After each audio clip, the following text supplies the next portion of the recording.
ಪತ್ರಿಕಾಗೋಷ್ಠಿಯಲ್ಲಿ ಭಾಗಿಯಾಗಿರ್ತಕ್ಕಂಥ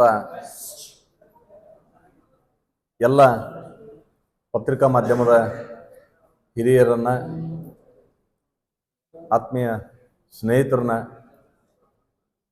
ಇವತ್ತಿನ ಈ ಪತ್ರಿಕಾಗೋಷ್ಠಿಗೆ ಮತ್ತೊಮ್ಮೆ ಆತ್ಮೀಯವಾಗಿ ಸ್ವಾಗತವನ್ನು ಬಯಸ್ತಾ, ಇವತ್ತಿನ ಪತ್ರಿಕಾಗೋಷ್ಠಿಯಲ್ಲಿ ನನ್ನ ಜೊತೆ ಒಡನಾಡಿಯಾಗಿ ಕೆಲಸ ಮಾಡಿರ್ತಕ್ಕಂಥ ಜಿಲ್ಲೆಯ ಪ್ರಧಾನ ಕಾರ್ಯದರ್ಶಿಗಳಾಗಿರ್ತಕ್ಕಂಥ ಶಿವರುದ್ರ ಬಾಗಲಕೋಟೆ ಅವರು, ಬಸವರಾಜ್ ಬಿರಾದಾರ್ ಅವರು, ಮಲ್ಲಿಕಾರ್ಜುನ್ ಜೋಗರ್ ಅವರು, ಮಾಧ್ಯಮದ ಪ್ರಮುಖರಾಗಿರ್ತಕ್ಕಂಥ ವಿಜಯ್ ಜೋಶಿ ಅವರು, ಅವರಿಗೂ ಕೂಡ ನಾನು ಸ್ವಾಗತವನ್ನು ಬಯಸ್ತೇನೆ. ವಿಶೇಷವಾಗಿ ನಾನು ಎರಡನೇ ಬಾರಿಗೆ ಭಾರತೀಯ ಜನತಾ ಪಕ್ಷದ ಜಿಲ್ಲೆಯ ಅಧ್ಯಕ್ಷನಾದ ಮೇಲೆ ಮೊದಲ ಪತ್ರಿಕಾಗೋಷ್ಠಿಯನ್ನು ಇವತ್ತು ನಾನು ಮಾಡ್ತಾ ಇದ್ದೀನಿ. ಕಾರಣ ಇದೊಂದು ಪತ್ರಿಕಾಗೋಷ್ಠಿ ಅನ್ನೋಕ್ಕಿಂತ ಇದೊಂದು ಸಂತೋಷದ ಕೂಟ ಅಂತ ನಾವು ತಮ್ಮ ಎಲ್ಲರ ಜೊತೆ ಕೂಡ್ಬೇಕನ್ನೋಂಥ ನನ್ನ ಒಂದು ಅಭಿಲಾಷೆ ಇತ್ತು. ಈ ಕಾರಣದಿಂದ ನಾನು ಎಲ್ಲರ ಜೊತೆ ಕೂಡ್ಬೇಕನ್ನೋ ಕಾರಣದಿಂದ ಇವತ್ತು ನಿಶ್ಚಯ ಮಾಡ್ಕೊಂಡು ಕೂಡಿದ್ದೇವೆ. ವಿಶೇಷವಾಗಿ ಕಳೆದ ಅನೇಕ ವರ್ಷಗಳಿಂದ ಭಾರತೀಯ ಜನತಾ ಪಕ್ಷದ ಸಕ್ರಿಯ ಕಾರ್ಯಕರ್ತನಾಗಿ ಜಿಲ್ಲೆ ಒಳಗೆ ಕೆಲಸ ಮಾಡ್ಕೊಂಡು ಬಂದಿದ್ದೀನಿ. ಹಿಂದೆ ಮುದ್ದೇಬಿಹಾಳ ಮಂಡಲದ ಅಧ್ಯಕ್ಷನಾಗಿ, 2 ಅವಧಿಗೆ ಜಿಲ್ಲೆಯ ಪ್ರಧಾನ ಕಾರ್ಯದರ್ಶಿಯಾಗಿ, ಈ ಹಿಂದೆ ಜಿಲ್ಲೆಯ ಅಧ್ಯಕ್ಷನಾಗಿ ಕೆಲಸ ಮಾಡಿ ಇವತ್ತು ಮತ್ತೊಮ್ಮೆ ನಮ್ಮ ಪಕ್ಷದ ರಾಜ್ಯದ ಅಧ್ಯಕ್ಷ ಆಗಿರ್ತಕ್ಕಂಥ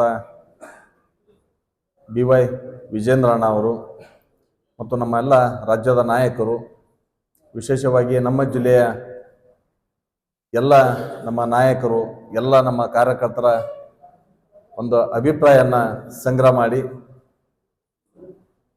ಆ ಅಭಿಪ್ರಾಯದೊಂದಿಗೆ ಮತ್ತೊಮ್ಮೆ ಜಿಲ್ಲೆಯ ಭಾರತೀಯ ಜನತಾ ಪಕ್ಷದ ಅಧ್ಯಕ್ಷನಾಗಿ ಕೆಲಸ ನಿರ್ವಹಿಸಲು ಅವಕಾಶ ಮಾಡಿಕೊಟ್ಟಿದ್ದಕ್ಕಾಗಿ ನಮ್ಮ ರಾಜ್ಯದ ಅಧ್ಯಕ್ಷರಿಗೂ ಮತ್ತು ಹಿರಿಯರಿಗೂ, ನಮ್ಮ ಜಿಲ್ಲೆಯ ಎಲ್ಲ ನಾಯಕರು, ನಮ್ಮ ಕಾರ್ಯಕರ್ತರಿಗೆ ಹೃದಯಪೂರ್ವಕವಾಗಿರ್ತಕ್ಕಂಥ ಧನ್ಯವಾದಗಳನ್ನ, ಅವರಿಗೆ ಅಭಿನಂದನೆಗಳನ್ನ ಹೇಳಿಕೆ ಇಚ್ಛಿಸ್ತೇನೆ. ಈ ಹಿಂದೆ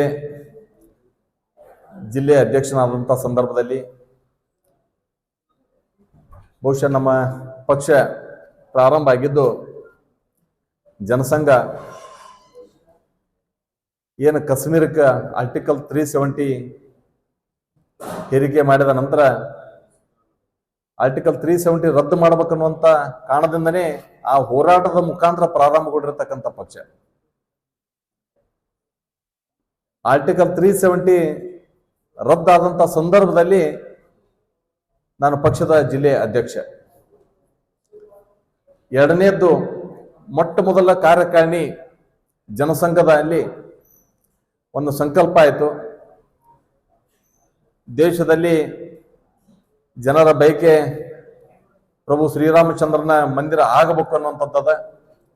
ಹೀಗಾಗಿ ನಾವು ಅಧಿಕಾರಕ್ಕೆ ಬಂದರೆ ರಾಮ ಮಂದಿರ ಕಟ್ಟುವಂಥ ವ್ಯವಸ್ಥೆ ಮಾಡ್ತೀವಿ ಅನ್ನುವಂಥದ್ದನ್ನ ನಿರ್ಣಯ ಮಾಡಿತು. ಅದಾದ ನಂತರ ಅನೇಕ ಹೋರಾಟಗಳು, ತ್ಯಾಗ ಬಲಿದಾನದ ಮುಖಾಂತರ ದೇಶದಲ್ಲಿ ರಾಮ ಮಂದಿರ ಆಗಬೇಕಂತನ್ನುವಂಥದ್ದು ಕೂಗೆದ್ದಂಥ ಸಂದರ್ಭದಲ್ಲಿ ಅನೇಕ ಅಡೆತಡೆಗಳ ಮಧ್ಯೆ ನ್ಯಾಯಾಲಯದ ತೀರ್ಪಿನ ನಂತರ ಒಂದು ನ್ಯಾಯಯುತವಾಗಿರ್ತಕ್ಕಂಥ ಎಲ್ಲೂ ದೇಶದಲ್ಲಿ ಪ್ರಭು ಶ್ರೀರಾಮಚಂದ್ರನ ಮಂದಿರ ಆಗಲಿಕ್ಕೆ ಎಲ್ಲಿ ಒಂದು ಸಣ್ಣ ಅಪಸ್ವರ ಕೂಡ ಬರಲಿಲ್ಲ.